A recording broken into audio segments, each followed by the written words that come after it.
For weeks, the case of 16 children removed from a rural Ohio home has shocked the nation. Investigators described conditions so disturbing that experienced law enforcement officers said they had rarely seen anything like it. On June 30th, 2026, at approximately 10 a.m., officers from the Vinton County Sheriff's Office and the Ohio Bureau of Criminal Investigation executed court-authorized search warrants at a residence at 182 Omer Street in Hamden, Ohio, a village of approximately 700 people in southern Vinton County. What they discovered would become one of Ohio's most disturbing cases of prolonged child neglect and abuse. 4 adults now face charges: Gary Siders II, 36, his wife Elizabeth Siders, 33, and his parents Gary Siders Sr., 73, and Christina Siders, 66. Each has been charged with 16 counts of second-degree felony child endangering, a total of 68 felony charges across the 4 defendants. The children rescued from the home ranged in age from 18 months to 18 years old. According to authorities, they were living in what officials described as deplorable, unimaginable, and beyond comprehension conditions. Ohio Attorney General Andy Wilson said at a press conference, "I think if they would have waited another 24 hours, there was a very high probability that we'd be dealing with a death or multiple deaths of these children." He also said the children looked like almost feral animals. Vinton County Sheriff Ryan Kane added, "Most of our livestock was kept in better conditions than the children. Just a disgusting scene." The investigation revealed that the children had been confined primarily to a 12 by 12 foot room contaminated with human feces. According to authorities, some of the children were unable to speak. The eldest child, an 18-year-old with developmental disabilities, could not even write her own name. Multiple children were severely malnourished and showed signs of extreme physical neglect. 7 children required immediate hospitalization, with 1 in critical condition. All 4 defendants were arrested on June 30th and arraigned the following day. All 4 defendants pleaded not guilty on July 1st and were held on $300,000 bonds. But in the weeks following their arrest, the case has taken an unexpected turn. Defense attorneys have begun filing motions that could significantly alter the case's trajectory.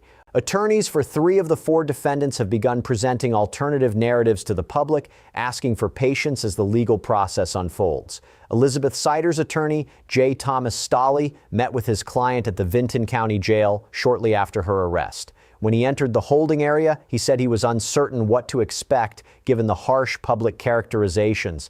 At one point, the term pure evil was used to describe Elizabeth and the home. At another point, there was a comment that livestock had been treated better. "So I really didn't know what I was walking into," Stolley told reporters. But after spending time with his client, Stolley's perspective shifted. He described Elizabeth as appearing crying and exhausted. More significantly, he said her immediate concerns centered not on her own legal situation or how to post bond, but on her children. "The first question that she asked me when I walked into the jail and introduced myself was about her kids. She asked if her children were okay, if I knew where they were, and when she'd be able to see them again," Stolley explained. "Usually when people are in jail, they ask, 'Can you get me out of here? When can I get out?' So I think that was telling," Stolley told media. He emphasized that prosecutors had not yet turned over their evidence to the defense, making it premature to draw definitive conclusions about Elizabeth's culpability. Disputing characterizations by Attorney General Wilson, Stolley challenged the use of the term pure evil to describe his client.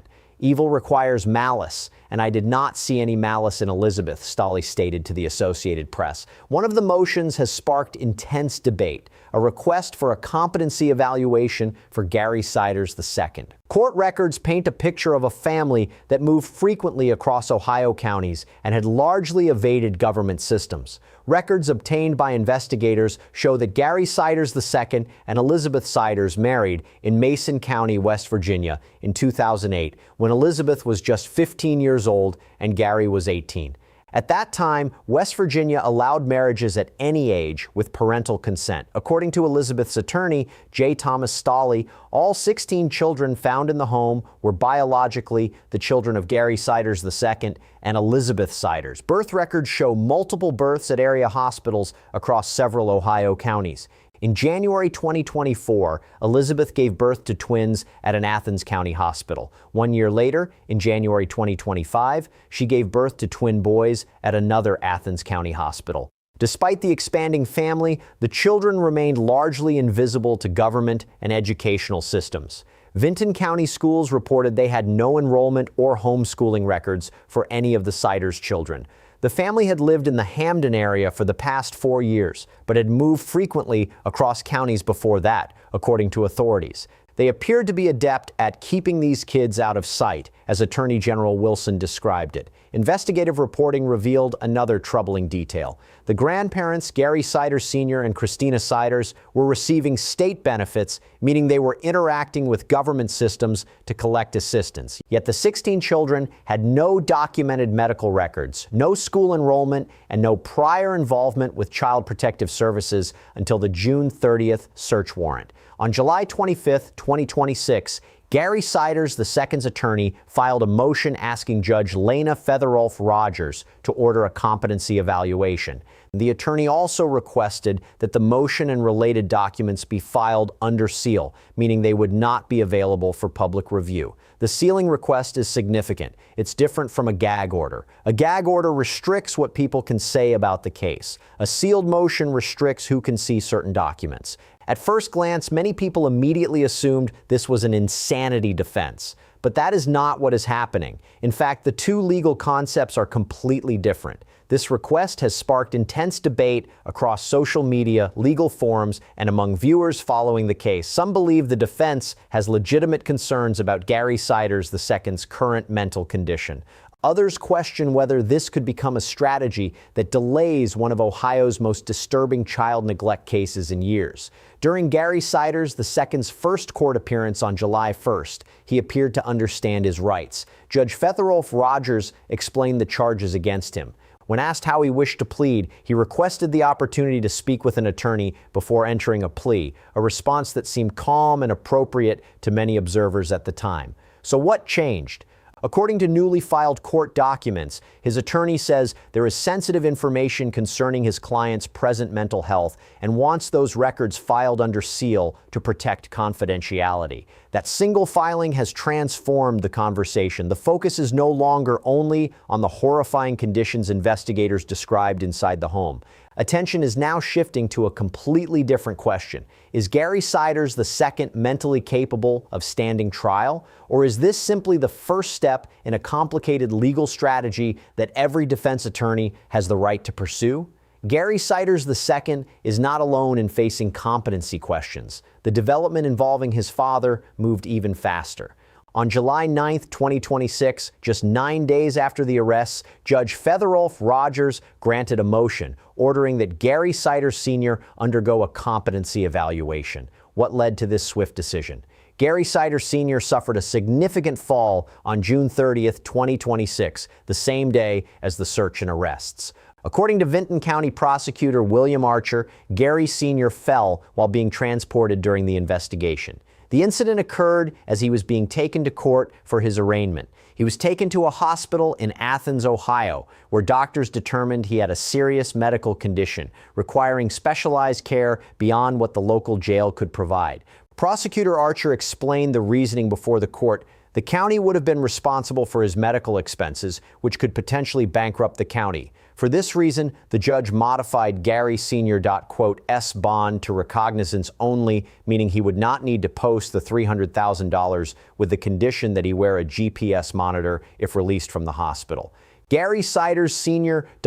S attorney Dorian K. Baum of Baum Law Office in Lancaster, Ohio, filed the initial motion on July 7th requesting bond modification. In the motion, Baum cited his client's significant health issues, limited mobility, and serious medical needs. Critically, the attorney noted that Gary Sr. exhibits concerns for both his mental health and his competency to stand trial. At a press conference, Baum explained his concerns more fully. I have already made quite clear that I have concerns about Mr. Siders' competence, whether he is suffering from mental health issues, from diminished capacity, etc. These comments laid the groundwork for the competency evaluation that was granted just 2 days later. Most recently, on July 27, 2026, Christina Sider's attorney also filed a motion requesting a competency evaluation for her client. This motion states there is reason to believe she is unable to fully comprehend the proceedings and unable to assist counsel in preparing a defense. But that competency motion is just one of several filings made on Christina's behalf. Her attorney also challenged the strength of the prosecution's case against her specifically. The motion argues that there is no evidence that defendant participated in any acts of abuse causing serious physical harm to the children. It states that the prosecution has only shown that Christina lived in the home and that authorities found the living conditions to be unsanitary. The defense motion goes further, claiming that Christina was the only adult in the home who had long been providing for all the other adults and all the children residing in her home, arguing that she paid for rent, utilities, and other necessities. The motion also emphasizes that Christina poses no threat to the public and is not a flight risk, pointing to her lack of a criminal record and strong family support. This means that 3 of the 4 defendants now have competency evaluations, either ordered or pending: Gary Siders Sr., Gary Siders II, and Christina Siders. Only Elizabeth Siders does not currently have a competency motion filed on her behalf. All 4 defendants pleaded not guilty on July 1st and waived their right to preliminary hearings on July 7th. To understand why this motion has become one of the most talked about developments, we first need to understand what a competency evaluation actually is and why it should never be confused with an insanity defense. The 2 legal concepts are fundamentally different. Competency to stand trial is a legal concept that evaluates whether a defendant currently understands the criminal proceedings against them and whether they can meaningfully assist their attorney in preparing a defense. It does not determine guilt or innocence. It does not prove mental illness. It simply asks one legal question: is the defendant presently competent to stand trial today? An insanity defense, by contrast, is a different legal claim altogether. It relates to a defendant's mental state at the time the alleged crime was committed. Insanity evaluates whether a defendant could understand the nature and wrongfulness of their actions when those actions occurred. Competency evaluates whether a defendant can understand proceedings happening right now. A person's ability to answer a few basic questions during an initial court appearance does not automatically prove they fully understand every aspect of a complex criminal case or can effectively assist their attorney throughout a lengthy prosecution. Competency is evaluated through a much broader legal standard than a brief courtroom interaction.